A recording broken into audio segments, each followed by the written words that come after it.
Welcome and thanks for joining us today. I'm Rebecca Ravenel. I'm the chair of the Distinguished Artist Series for the James Renwick Alliance for Craft. And our mission is to foster appreciation, connoisseurship, and support for American craft and craft artists. We do that through various events like talks, trips, and tours. You can find information about all our programming on our website. Our Distinguished Artist Series highlights artists for an online talk during the week and a in-person demo on Saturday. So if you're in the area and you like what you hear today, I hope you'll sign up to join us for the demo on Saturday in the DC area at District Clay. Encountering one of Shae Bishop's ceramic tile garments or conjoined cowboy hats creates that moment of, hmm? You just have to know more about him and his wildly creative work. Scrolling through Shay's website is a fascinating experience where the offbeat images belie deeply intellectual underpinnings. He's a born storyteller whose colorful narratives are written not only in engaging prose, but also in unique and charming objects that linger in the mind's eye. We're thrilled to have Shay here today to tell us some stories about his work. Thank you, Rebecca. I'm going to go ahead and start sharing my screen. Today, I'm going to share with you a little bit about my background, my ideas, and my career so far. This is the first ceramic garment that I made, which I call Coat. I made this piece 14 years ago, and it laid the foundation for all of my work since then.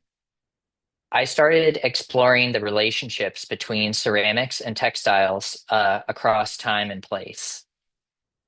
Clay and cloth share this tactile familiarity. And for many people, these are two of the primary materials that touch our bodies in our daily lives. For me, ceramic represents history. It's something hard and long lasting, heavy but fragile. And textile represents the individual, something flexible, soft, and personal. So by merging these materials and fitting them to my body, I'm seeking to merge the personal with the historical and to locate myself and my individual narrative within the larger story of human culture. Every society in history has made patterns which help us to visually order our world and contribute to our sense of identity. Ceramics and textiles are some of the earliest and most important venues that we've had for creating and displaying these patterns.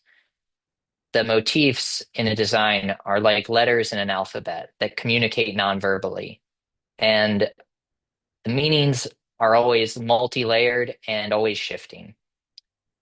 And then clothing itself is another visual language. What we wear is always communicating something about us.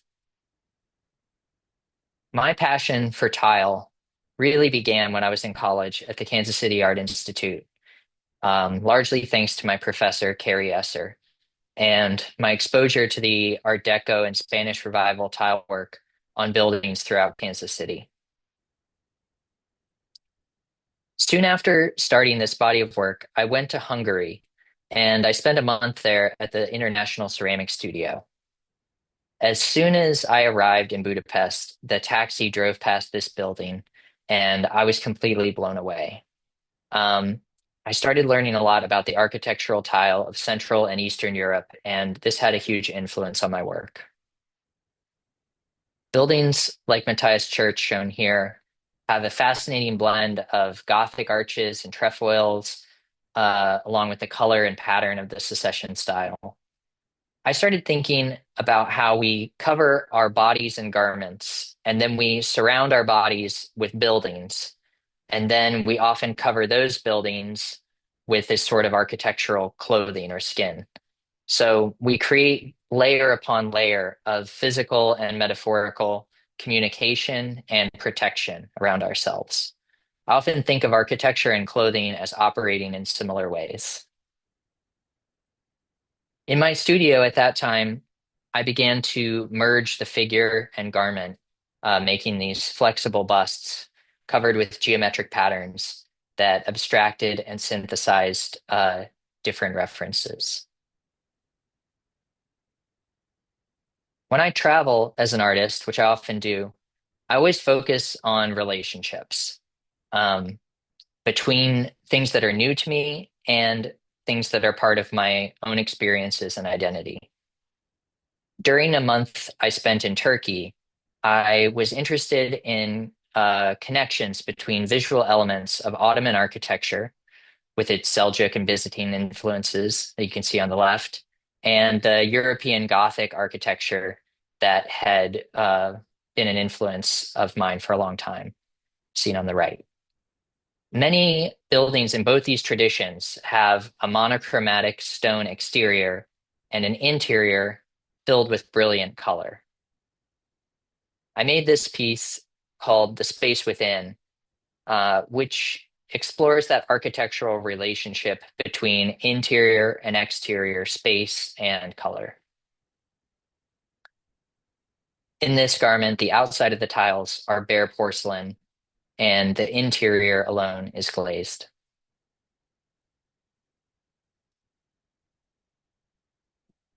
For a major change of scenery in my life, I decided to move to Appalachia after taking a workshop at the Penland School of Craft and falling in love with the area and the craft community there. I was working as a studio assistant for the sculptor Christina Cordova. And for my first year in the mountains, since so much of my formal education and my work previously had focused on ceramics, I decided to concentrate on textiles in my own studio, practicing processes like weaving, fabric printing, pattern drafting, and designing and sewing my own clothing to further my understanding of fiber materials. After this year of textiles, I decided it was time for me to make a shirt out of porcelain. So here you can see how I lay out tiles following the paper sewing patterns that I've drafted to fit my body. This piece is called Shirt. I displayed the finished garment on a mannequin that I actually made myself by creating a mold of my body and upholstering it so that it would fit perfectly. The the close fit, the working buttons, the fold over collar on this garment kind of attest to that year of immersion in functional clothes making. And this back view shows a little more of the collar and hem. The next year, I was accepted as a summer resident at the Archie Bray Foundation. So I loaded up my truck and I headed west to spend 4 months in Montana. And this ended up being the beginning of 3 years of itinerant life, moving all over the country.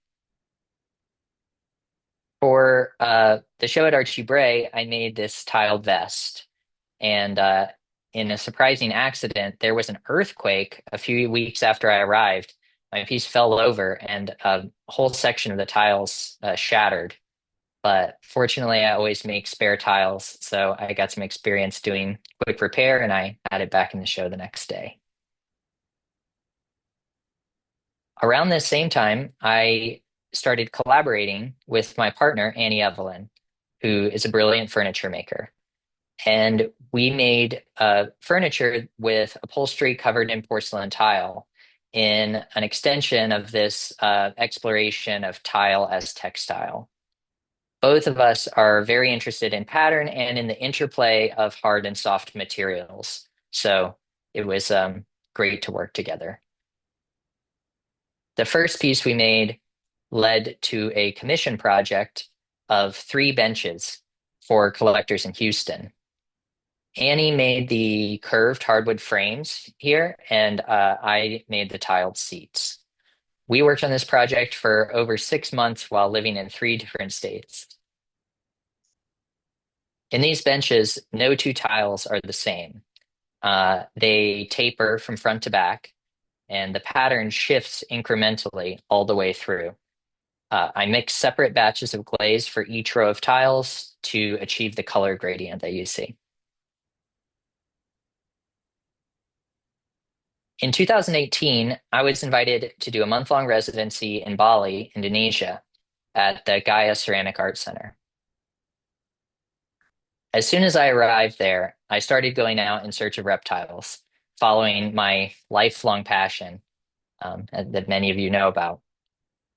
This is a young reticulated python that I found in a bamboo thicket going out with a reptile conservation group. Snakes and reptiles have been a lifelong passion for me. This is me at age 11 with a coral snake. And I often think that my love of reptiles kind of preconditioned me for my later interest in tiles and pattern. So back in my studio in Bali, I I really knew I wanted to make a tile garment based on this concept of looking for snakes. So using the press molding technique, I created over 1,000 these porcelain tiles. And I'll show you a little bit of the process and how I assemble one of my garments. This is an image of how I start with the pattern layout. And the lacing of the tiles usually happens with the backs to the front. So it's tricky to keep track of the pattern because they all look white from that side.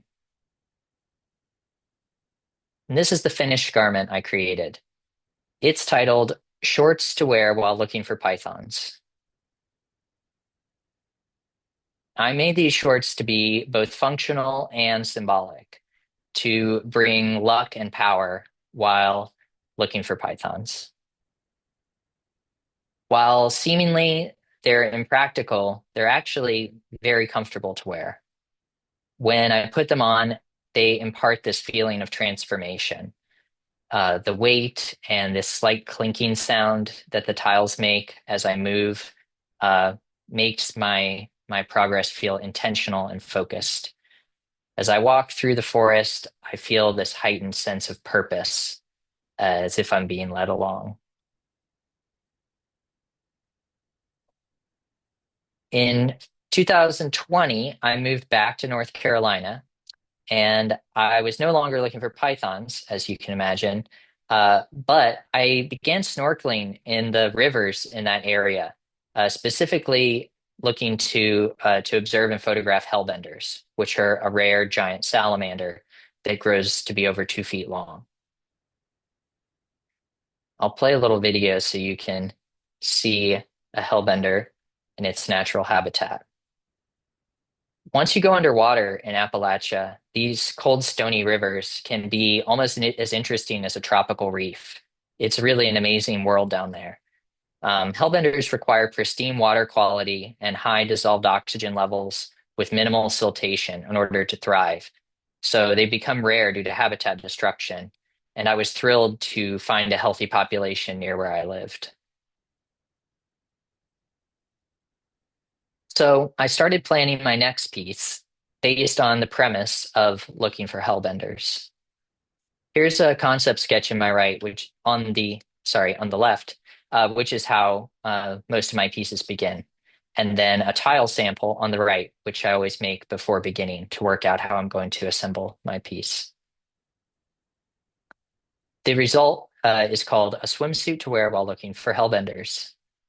Its form is inspired by one-piece men's swimsuits of the early 20th century. There are around 2,000 tiles total in this piece. Here's a close-up of the gradient, and you can see the variable stitch pattern and different shape of each one.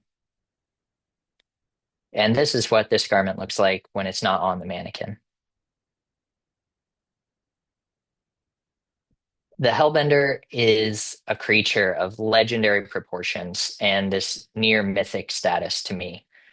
When I would be wading in streams in Kentucky as a child, it was always like a holy grail to me, something that I always sought and never found. In the Blue Ridge Mountains as an adult, I finally got to meet this ancient salamander face to face. And by entering the Hellbender's world, I got to observe a little bit of its secretive life. I made this swimsuit to help me in that quest. Taking cues from garments of the past, it's lined with knit wool, which insulates even when it's wet. Starting with white porcelain, I pressed each tile in my fingers, gradually blending in a black stoneware clay. I thought about light fading beneath the water and stones tumbling in the current, and thought a lot about the river and felt this amphibian presence as I worked.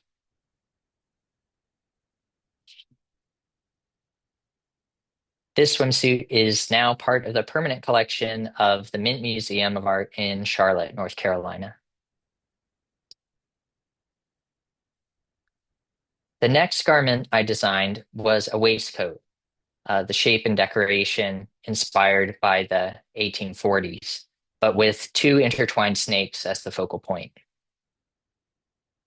I love sculpting and carving clay in small detail. And I really don't do it that often in my studio because a lot of what I make are flat tiles. So doing these porcelain snakes and leaves let me have a lot of fun. This is a close up of the snake heads, which I got to sculpt individually. And these are the porcelain flowers and foliage that I made. This garment is called Waistcoat of Earthly Delights. Nature is the original source of all human design.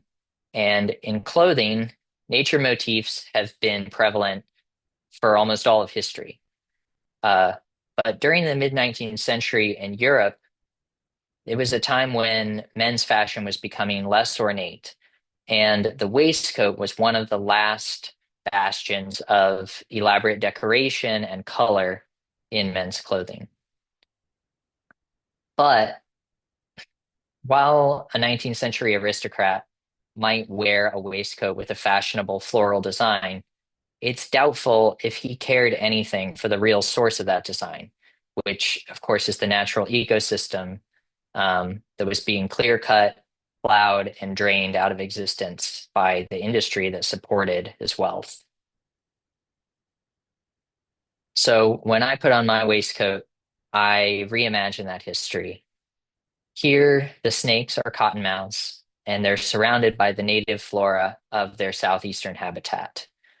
I was thinking of it as a waistcoat for someone who feels a connection and respect for the biological community of a particular place.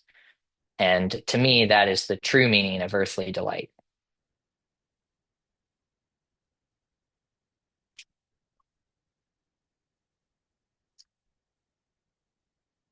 For my next work, I had been thinking a lot about cowboys and Western wear after spending time in the American West for the previous few years. I wanted to look at how cowboy archetypes have influenced American identity, particularly masculinity. I started a long project of making a ceramic outfit with hat and chaps. Over years of research, I delved into the diverse origins and the complex contradictions that you see throughout Western clothing and culture, from the Spanish colonization of Mexico to the United States wars and displacement of Native American nations, from the Texas cattle drives of the 1870s to the Buffalo Bills Wild West show, and to Roy Rogers and the singing cowboys of the 20th century. The colorful floral outfits of country music history and the high heels and incredible leatherwork of cowboy boots are one unique facet of that American culture.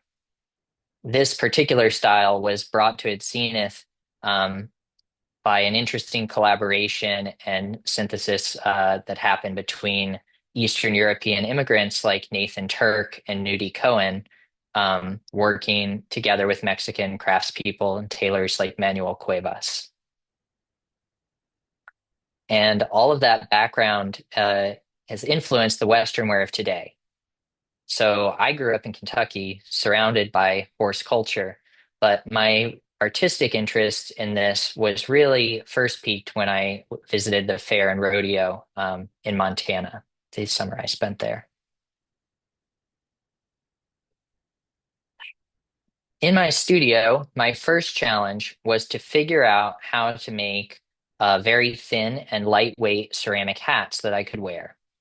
So I decided to use slip and created this hybrid casting and hand building technique. Anyone who attends my workshop at District Clay on Saturday will get to see that whole process and to try on one of my ceramic hats for themselves. As you can see here, they just barely fit into my kiln. And here is my first finished hat that I made titled Garden Variety Cowboy. I was thinking about the cowboy hat as this emblem of American manliness as an ethos, but it's also been repurposed in many different ways. And here I present it once again in ceramic to look at these ideas and distinctions and suggest how delicate they can be. Floral clothing began to have feminine associations in the Euro-American world in the 19th century, but it's always held a place in Western menswear that has waxed and waned, but never completely disappeared. There's a complex background to this, including the influence of Native American beadwork and European embroidered folk textiles. But there's just so many different threads operating in that picture. So, who is the garden variety American cowboy? The self-reliant frontiersman, the nudie suited superstar in 1970s Hollywood, or even the 21st century teen challenging gender norms in fashion? In some ways, I believe the answer to all these could be yes. This piece is called You Looking at Me, Partner? Eye contact is key in personal interaction. One look from someone can tell you if you're being respected or disrespected, and this is especially important when protecting your fragile masculinity. Maybe a fella looked at you funny. That could be as good as fighting words. Or maybe he had the grit to look you in the eye and talk man to man. Wonder what he's thinking behind that long stare. Rest assured, when two cowboys put on this hat, you never have to wonder, are you looking at me?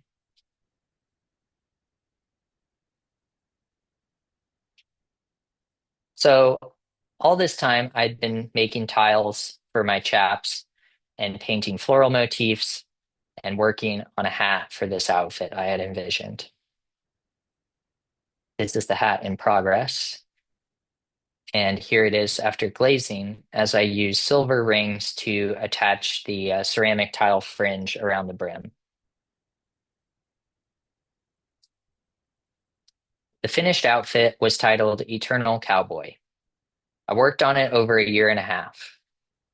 On the chaps, the yoke and the belt and straps are all cut and sewn from white leather.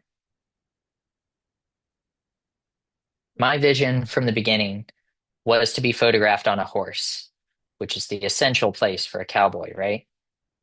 I wanted the outfit to function with my body, but also specifically to function while mounting and riding.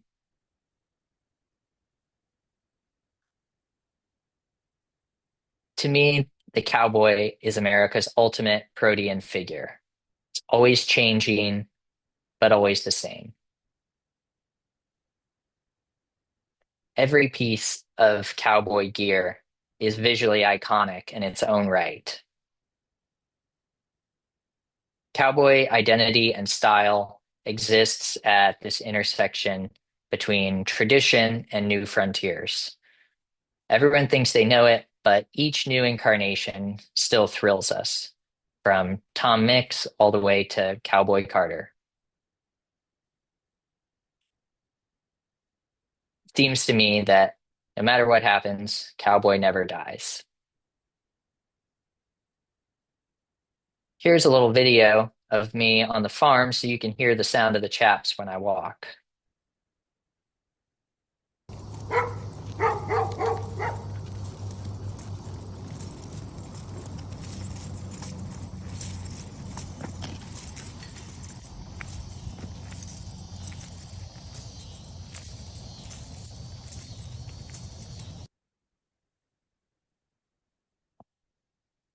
So after finishing that piece, I was very fortunate to have a show at the Penland Gallery, along with photographer Cornwagon Thunder, where I exhibited a large group of my work all together for the first time.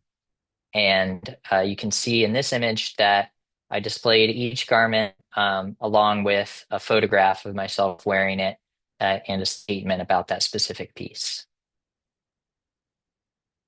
After that show, I was invited to write an article for American Craft Magazine focusing on the theme of fashion and how it relates to my work and the craft world at large. And that was an exciting topic for me because it's something that I think about all the time. And for a slight detour, but something that I'm really, really passionate about, in 2021, after my show opened at Penland, I took an intensive course in shoemaking with Amara Hark Weber, where I got to make my first shoes, including these Western boots with inlaid snake motifs. This is one of the most challenging crafts I've ever learned, and I'm absolutely in love with the process. The design possibilities, the challenges of fit and function, and all these complex techniques are just fascinating to me. I've continued practicing and building my skills over the last 4 years, and I plan to start taking very limited orders for custom footwear starting next year. So when I made my next ceramic hat, I couldn't help painting boots on it. This hat is called the Higher the Heels. What's more manly than a high heel? Nothing if you asked it medieval Persian cavalrymen or Louis XIV or a 20th century cowboy. They set your foot in the stirrups when you're riding. They make you taller. They exude confidence and give you a swagger when you walk. So I wondered, when did heels become such a symbol of femininity? Uh, when heels, which were inspired by Asian riding shoes, first became a fashion craze in 17th century Europe, they were a male status symbol, especially heels with big, bright red heels. But during the next century, men's footwear, along with the rest of fashion, was becoming plainer, and women's was becoming more ornamental. So, with few exceptions, heels ended up in the feminine realm. Later, as American Western wear was developing, riding boots started to once again be made with higher heels. Cowboy style, which has always been full of exceptions to fashion norms, brought back the masculine high heel. This hat is called Dude, and it's inspired by huge belt buckles and by the long history of the word dude. In the 19th century, dude originally meant a dandy, a man exaggeratedly devoted to style and fashion. And from there, Western slang took up dude to refer to fancy city dwellers in general, hence the term dude ranch, where tourists would go and play at cowboy. Dude eventually became part of mainstream culture. And, as a bit of a dandy man myself who likes to play cowboy, I gotta admit that I am a dude. This hat is called Pickup Lines. While the waning of the wearing of cowboy hats has happened over time, another symbol of American masculinity has roared into ever greater prominence, and that is the pickup truck.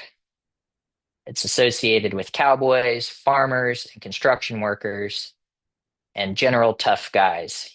Few symbols loom as large in the macho pantheon as a big old American truck. Whether seen as a replacement for the horse and cowboy identity or a connection to a bygone era of hands-on labor, the truck is central to the construction of a certain type of self-image. Here you can see pickup lines in its natural habitat, close enough to feel the heat off of 18 feet of red-hot V8 American truck. So put on this hat if you want to get more truck in your life. and show off your manliness. Just remember, it's fragile.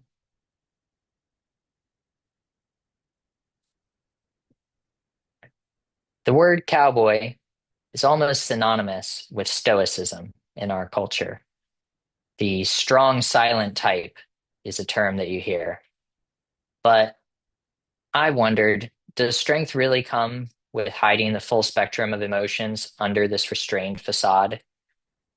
Our culture has made a masculine virtue of stubborn pride and a refusal to express feelings. But how many relationships and friendships have been harmed by this virtue? I think maybe cowboys would be easier to love if they didn't keep so much under their hats.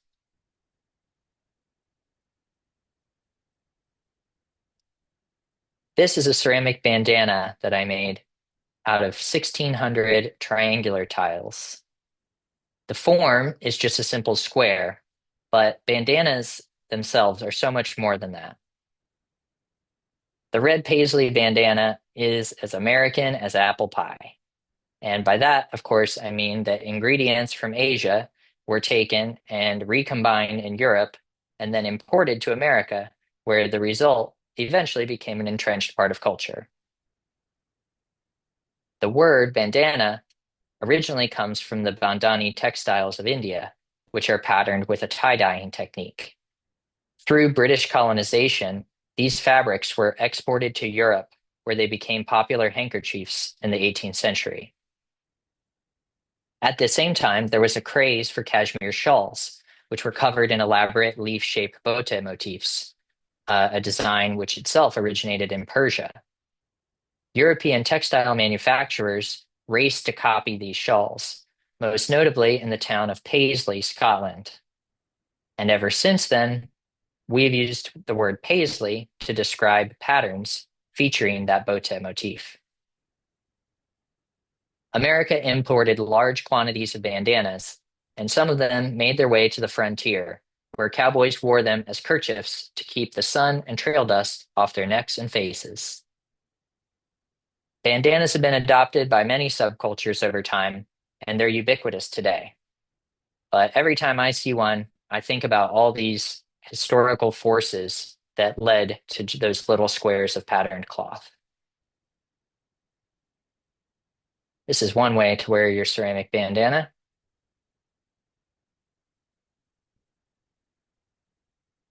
So around this time, I was very fortunate to be invited to create a new project for a show at the Kohler Arts Center. And I started talking with curator Laura Bickford about our shared interest in Loy Bolin.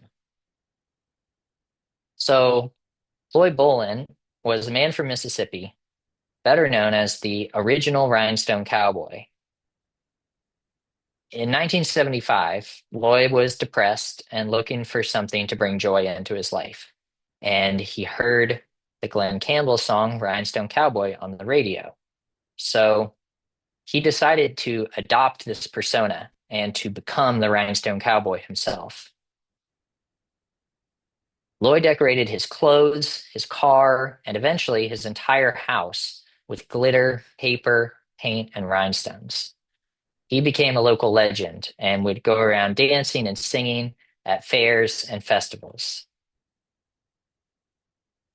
So I was thinking a lot about these colorful events that are such a part of American culture. And I was thinking about Loy Bolin's public persona being something that brought him joy. So I thought, what brings me joy that I want to share with the public? And the obvious answer was rattlesnakes. So this was the first sketch I did for my upcoming project.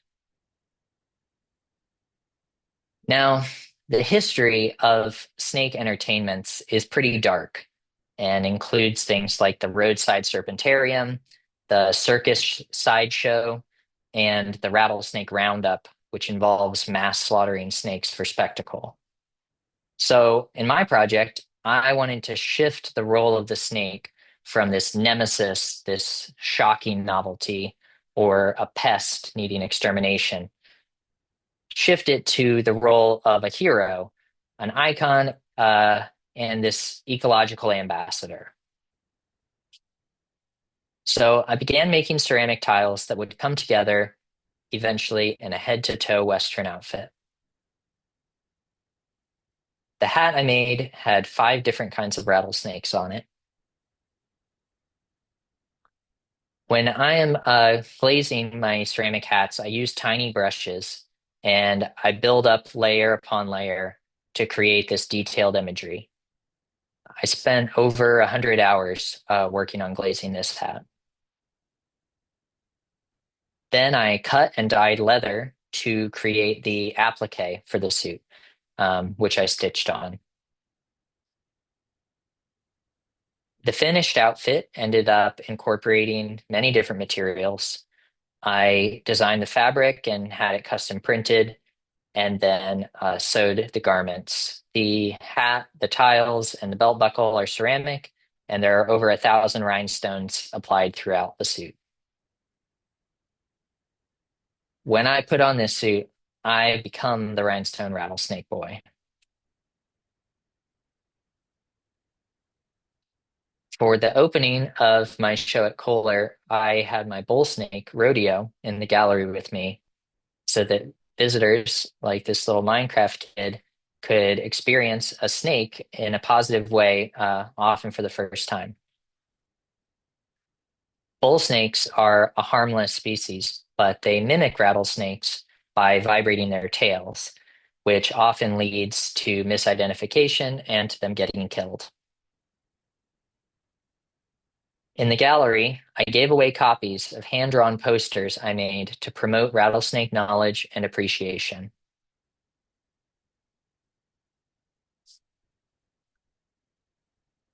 I'll play a video here.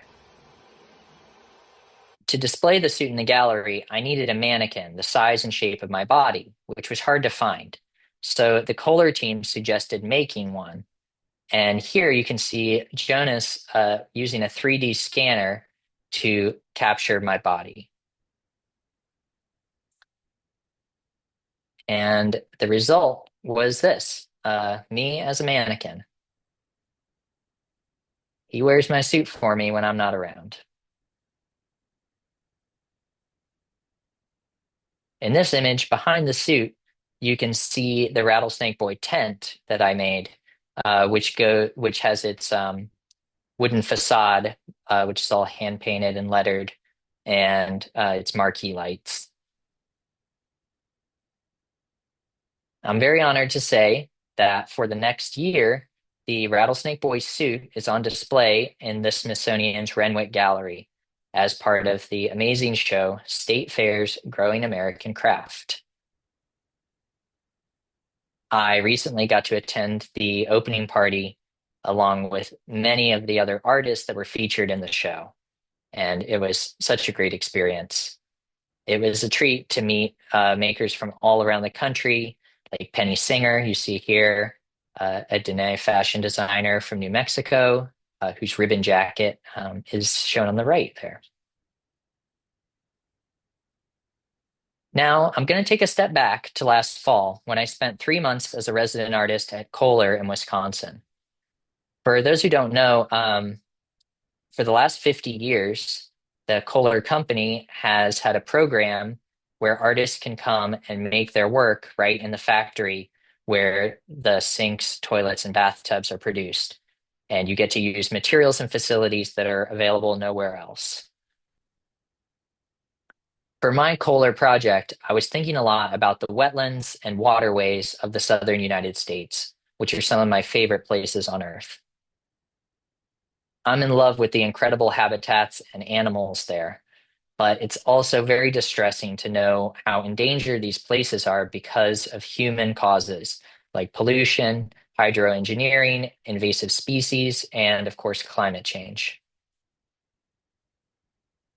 So thinking back to my swimsuit, I wanted to go a step further and create a series of underwater photos of myself diving in these aquatic environments, using the diving helmet technology of the 1930s and 40s, but with ceramic rather than metal. When I arrived at the factory, I started by doing a lot of measurements and calculations and making scale drawings. And then I used foam, masonite, and plaster to create a prototype, which I sealed and painted to create a smooth finish. Then from my model, I made a gigantic 5-part plaster mold. I got to do this process working in the model block and case department at the factory where they design and fix many of the molds that are used in Kohler's production factories around the world. And I was mentored by an associate named Jim, who's been working there for over 30 years. The finished mold weighed over 500 pounds and held about 15 gallons of clay slip. At the Kohler factory, slip is pumped through pipes in the ceiling from mixing tanks up on the second floor. And so I would fill my mold with a gigantic hose. This is a freshly cast helmet right after removing the mold walls. I could only cast one every other day because it took me so much time to do all of the hand finishing work that each helmet required. This is a finished cast with all the seams trimmed and smoothed, and the shoulder panels, the bottom, and the viewports cut out. During my time in Wisconsin, I also got to drive down to Milwaukee and visit the Desco company, which has been making diving helmets and equipment since 1937 and still is today. And I learned so much from the people there. This was my very first glazed fired helmet that came out of the kiln. Um, in talking with people in the factory, I kept telling them, it's not that different from what they make. If you think about it, it's just like a toilet that you wear on your head, except also kind of the opposite, right? A toilet is ceramic and it's fitted with plumbing and is full of water surrounded by air. A diving helmet is fitted with plumbing, is full of air and surrounded by water. Many of the Kohler factory associates and visitors really enjoyed getting to try on the helmets. So that was pretty fun. And at the end of my time there, I kept 10 of my best ceramic helmet shells to take back with me to my studio. This is a really involved project, and I'm still working on those helmets today. Fitting them with glass windows, lead weights, and air hoses, and scouting dive locations for the continuation of this project. So now I'm going to show you one more video.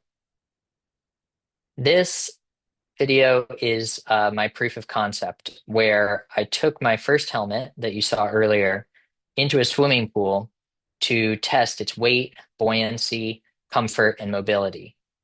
Because the air inside the helmet is buoyant, it will float unless it has the proper amount of weight. So it was a very strange experience having almost 50 pounds on my shoulders and then going underwater and having that weight disappear almost completely, allowing me to swim and walk around easily underwater. This test version didn't have glass viewports yet or an air supply hose, so it was brief, but it performed well and gave me the information I needed. It really was this kind of transformative and strange experience that made me feel as if I were diving into the past. I can't wait to take these out into the wild and spend time underwater observing our incredible aquatic world. And if you keep up with me on my website or my social media, I'll keep you posted as this project continues. Thank you all for Great. joining me today. And thank you so much also to my photographers, to Loam, Miles Pettingill, Hannah Patterson, Mercedes Jelinek, E.G. Schempf, and others. My practice wouldn't exist as it does without them. Wow. Thank you, Shae. I think most of us have never seen work like this, so this is really fascinating. Thank you, Before we go any Rebecca. further, Shall I stop screen sharing here?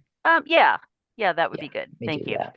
Yeah, so I Yeah. just wanted to actually take a minute to thank Diane Charnoff and another anonymous donor who are sponsoring your DAS appearance. And if anybody else out there would like to sponsor upcoming appearances, we're happy to chat with you, or you can get in touch with us through our website.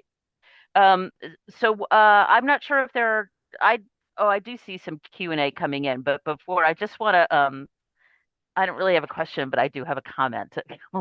So I love the mention in your resume that you received an award for the highest GPA at Kansas City Institute in your class. And I just love that because it's representative of the pride and the rigor of what you're doing, that you commit yourself 100% and manage every detail of form and function and meaning. And nothing happens by chance, and it's a lot of hard work and deep thought, and that's all evident. So I just wanted to point Well, that out. thank you.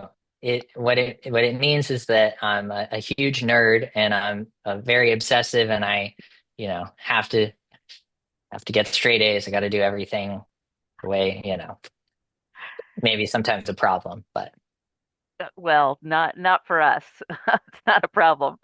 Um, oh, okay. So I'm just going to start in on the questions. great. Wow, true. This is an anonymous attendee says, truly incredible. Since you're passionate about herpetology, would you ever use a material like snakeskin in your work?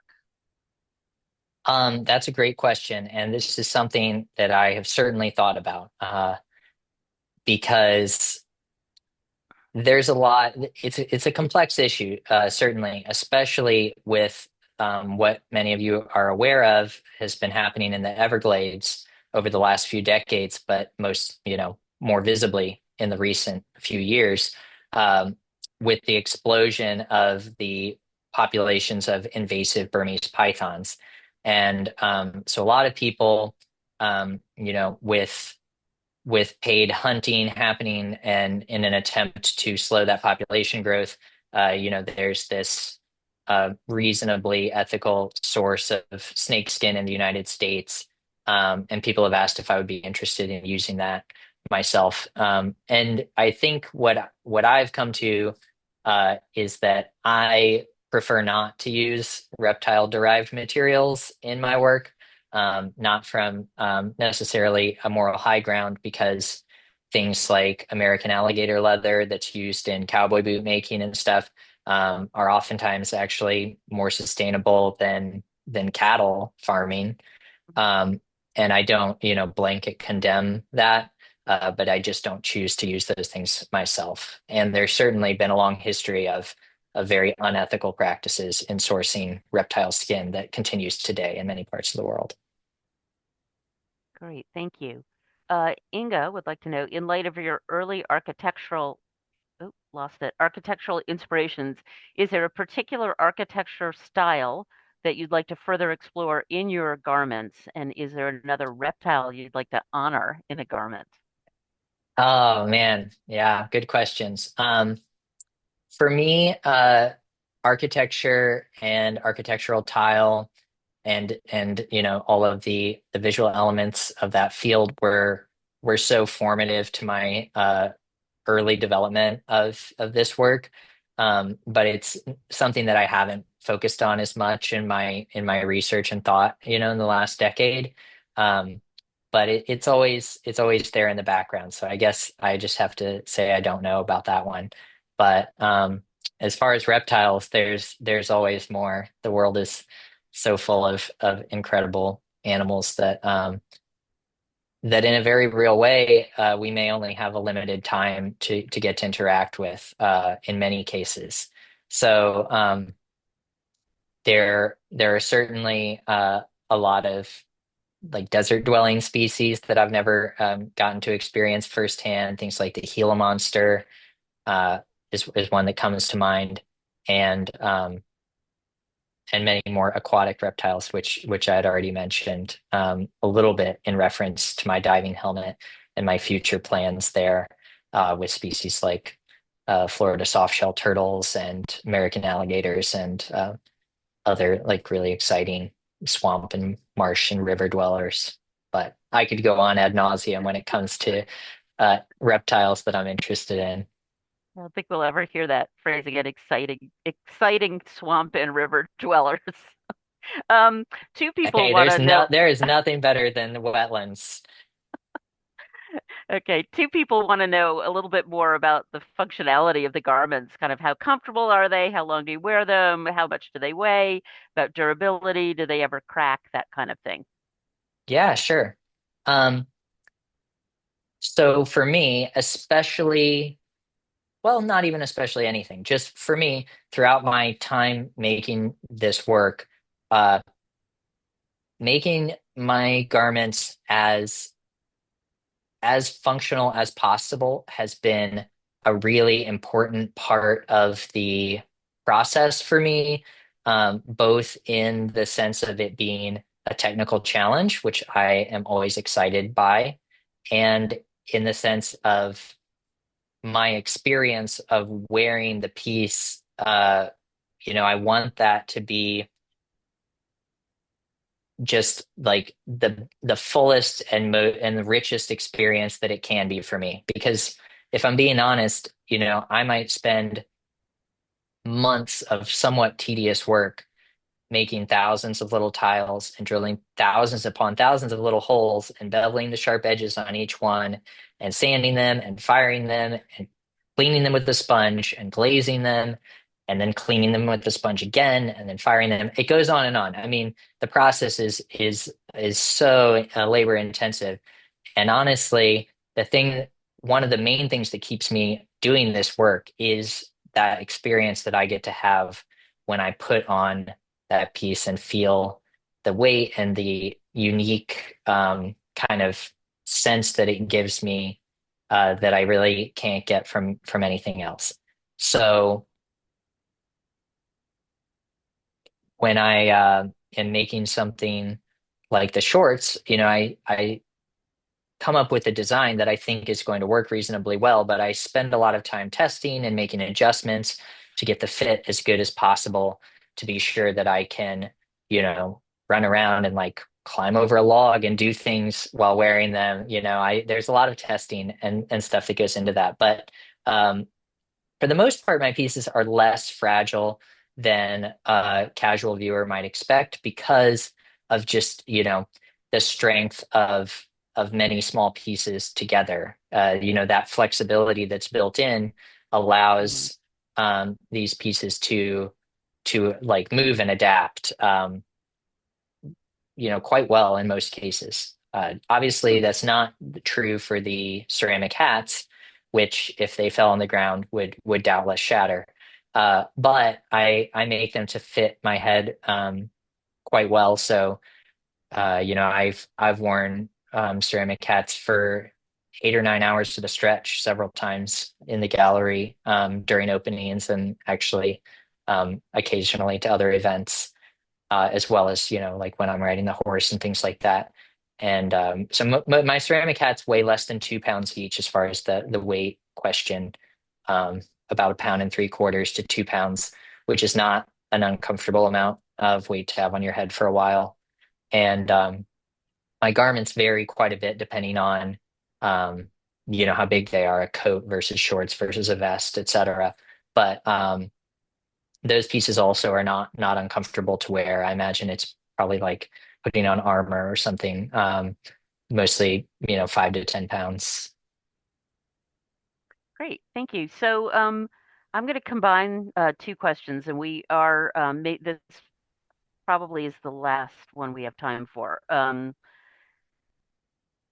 So speaking of of garments, somebody wants to know, have you ever made a custom ceramic garment for someone else? And then I'm going to combine it with the question that can you speak to how you would establish a market and pricing? Sure, yeah. So in answer to the first question, I have never made a ceramic garment for someone else. Um, People have bought my ceramic garments and displayed them, but for for me, once again, it goes back to my personal involvement and connection with my practice and the way that I think about these things. People have also asked related questions like, how do you see your work in relation to like fashion? Um, and for me, they're more, when I'm creating these pieces, they're more like wearable self-portraits where I'm usually uh, strongly considering and referencing things about myself and my personal history. And so the process of fitting the garments to my body and wearing them in these ways that kind of reflect on myself and the past and different elements of culture have all been really important elements of how and why I make my work. So that's not to say that I wouldn't make pieces for someone else in the future, because our practices as makers are always evolving.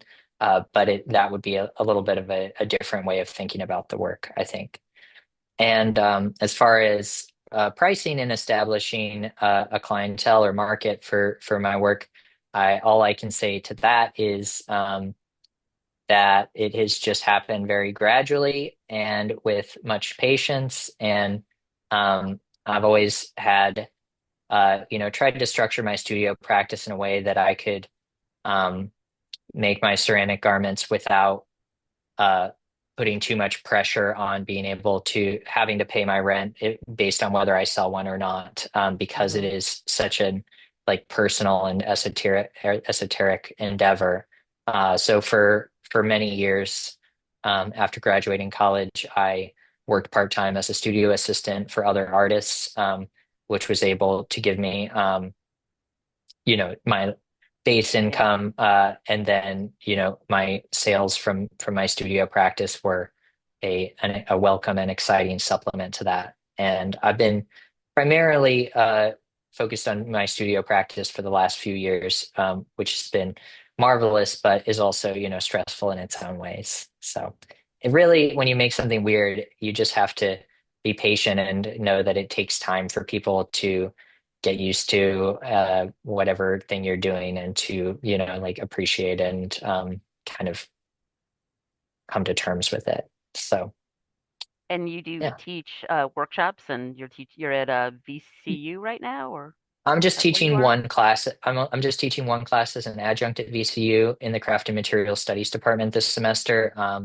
But I also, I love teaching workshops. I've done a number of short online courses, and I taught a 2-week workshop at Great. Haystack Mountain School of Craft last summer on tile making, which was a phenomenal experience. And I'm really looking forward to doing more teaching in the future. Although I don't have ambitions of doing that as a full-time career because I want to have, be able to dedicate most of my attention to my studio. Well, thank you so much, Shay. And I do want to thank Perry Munter, who's behind the scenes here, Yeah, the handling all person the in the tech. chair. Yeah, yeah, amazing job. But yeah, so speaking of teaching, Shay will be in person in the DC area on Saturday from 10 to 12, showing us how to make the hats and some of his garment techniques. So if you're intrigued by what you saw today, we hope you can join us. There is more information online at JRACraft.org. You can find the registration for Shay's event, and then there are two more artists coming up in the Distinguished Artist Series, Hillary Waters Fail and Margarita Cabrera. So there's information on those dates also. So thank you so much for joining us, everyone, and thanks to Shay. And we hope to see some of you on Saturday. Yes, thank you all again.